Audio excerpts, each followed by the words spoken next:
Hey everyone, it's Glenn with ERD, the guy in the video. And today we're talking about construction equipment repair, specifically transmission control. So right here on the table, we have a Rexroth transmission controller out of a Komatsu wheel loader. We are the only company that we know of that can fully test and run these modules and get them back into service. We've been working on construction equipment now for over 20 years, and the transmission controls are a newer type of technology we've been working on.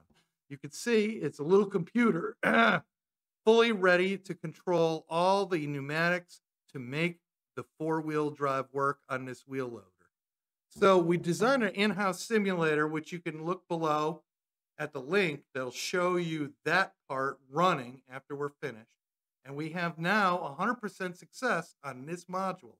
So if you have a bad transmission control module out of a Komatsu or out of anything like a Caterpillar or any other tracked or wheeled construction equipment, please reach out to us because we probably have a solution. Here at ERD, we're repairing the world one unit at a time.